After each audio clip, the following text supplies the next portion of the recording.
کہ حضرت یوسف علیہ السلام نے چھیڑ چھاڑ میں پہل کی ہوگی، اس لیے انہیں قید کی سزا دی گئی ہے۔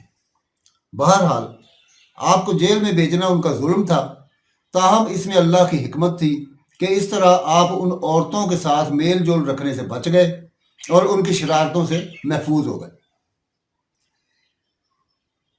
جیسے کہ پہلے بیان ہو چکا ہے کہ ان کے ساتھ ہی 2 اور جوان بھی جیل خانے میں داخل ہوئے تھے۔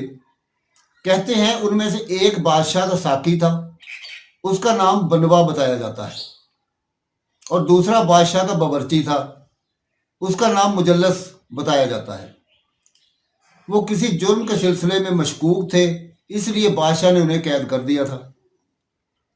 جب جیل میں ان کی ملاقات حضرت یوسف علیہ السلام سے ہوئی تو وہ آپ کے اخلاق و کردار، عادات و اطوار، اقوال و افعال، کثرت عبادت اور مخلوق خدا پر شفقت سے بہت متاثر ہوئے۔ ان میں سے ہر ایک کو ایک خواب آیا جو اس کے شب و روز کے مشاغل سے مناسبت رکھتا تھا۔ مفسرین فرماتے ہیں ان دونوں نے ایک ہی رات میں خواب دیکھا۔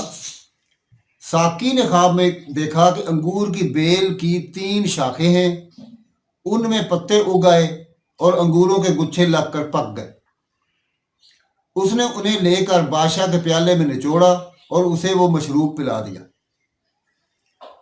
روٹیاں پکانے والے باورچی نے دیکھا کہ اس کے سر پر روٹیوں کی 3 ٹوکریاں ہیں اور پرندے سب سے اوپر کی ٹوکری سے کھا رہے ہیں۔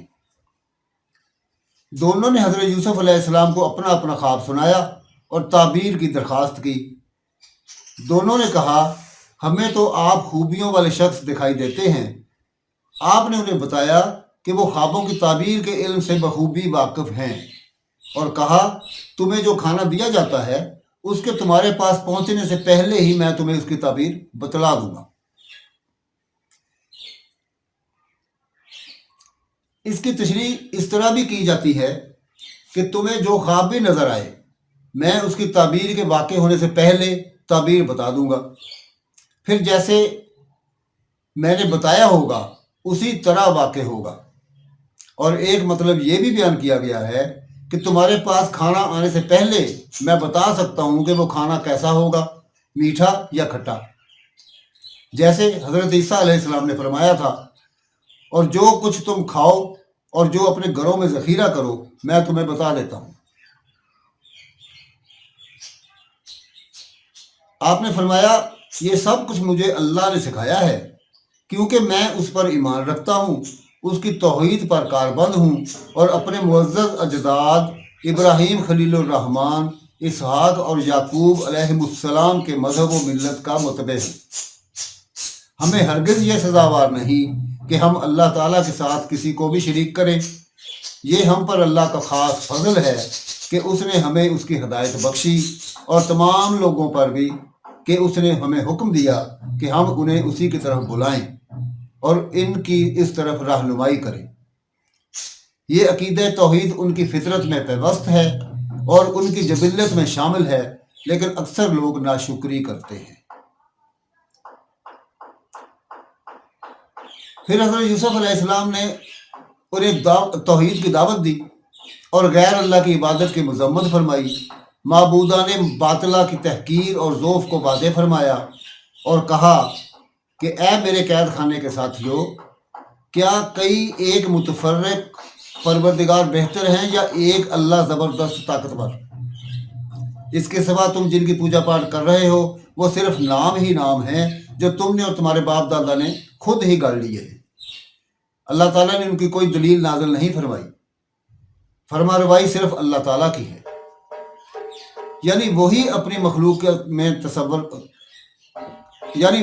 مخلوق میں تصرف کرتا ہے اور جو چاہتا ہے کر لیتا ہے، جسے چاہتا ہے ہدایت دیتا ہے اور جسے چاہتا ہے گمراہ رہنے دیتا ہے۔ اس کا فرمان ہے تم سب سوائے اس کے کسی کی عبادت نہ کرو، یعنی وہ اکیلا ہے، اس کا کوئی شریک نہیں۔ یہی دین درست ہے، یعنی سیدھا اور صحیح راستہ ہے، لیکن اکثر لوگ نہیں جانتے اور وہ اس کے واضح ہونے کے باوجود اس تک نہیں پہنچ سکتے۔ حضرت یوسف علیہ السلام کا اس موقع پر انہیں تبلیغ کرنا انتہائی حکمت و کمال کا مظہر ہے، کیونکہ ان کے دلوں میں آپ کی عظمت جاگزیں ہو چکی تھی، لہٰذا وہ آپ کی بات سننے اور تسلیم کرنے پر آمادہ تھی۔ اس لیے مناسب تھا کہ انہوں نے جو کچھ دریافت کیا انہیں اس سے زیادہ اہم اور زیادہ مفید عمل کی طرف توجہ دلائی جاتی۔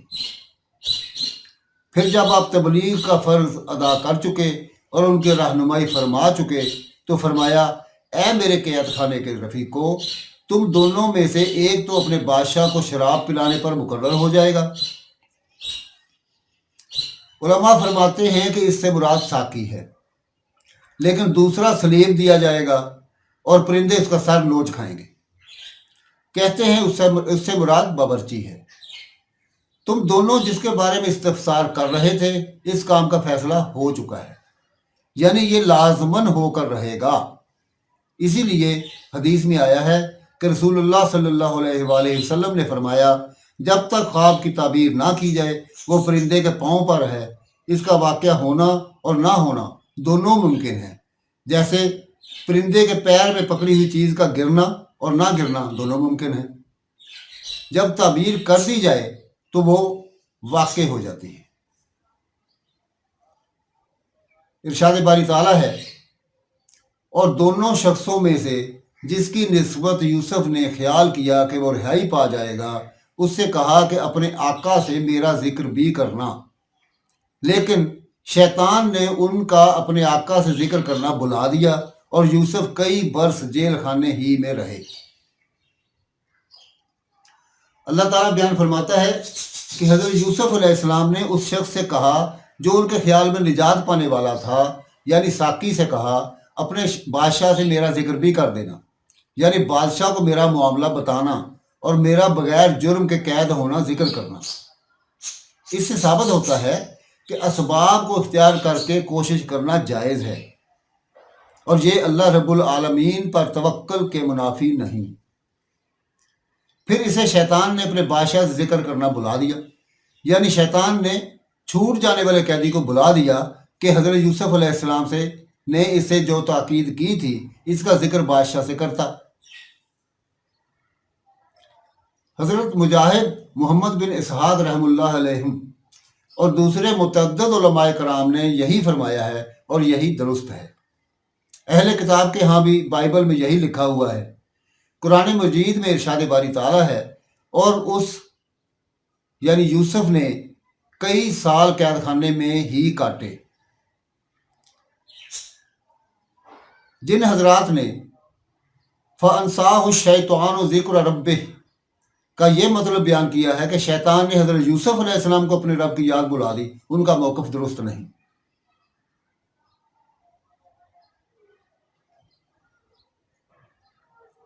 دوستو،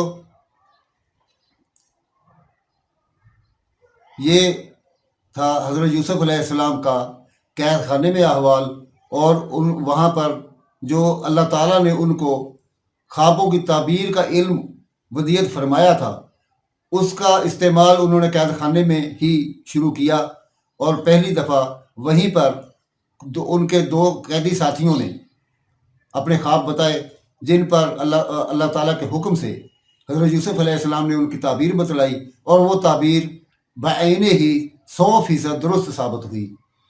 تو ان میں سے ایک جس کو آپ نے یہ فرمایا تھا کہ تم چھوٹ جاؤ گے، رہا ہو جاؤ گے، اور تم اپنے بادشاہ کو جا کر شراب پلاؤ گے، تو اس شخص سے حضرت یوسف علیہ السلام نے یہ بھی فرمایا کہ جب تم یہاں سے چلے جاؤ اور اپنے بادشاہ کے پاس جاؤ تو بادشاہ سے میرا ذکر بھی کرنا۔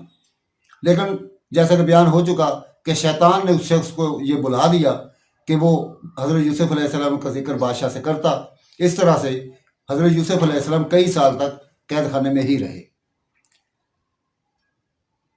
تو ہم اگلی نشست میں انشاءاللہ تعالی بات کریں گے کہ حضرت یوسف علیہ السلام قید خانے سے باہر کیسے آئے۔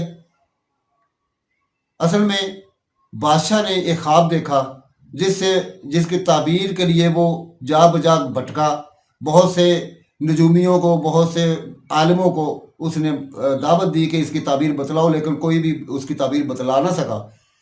تو پھر اس وقت اس شخص کو یاد آ گیا کہ حضرت یوسف علیہ السلام نے مجھے کہا تھا کہ بادشاہ سے میرا ذکر کرنا.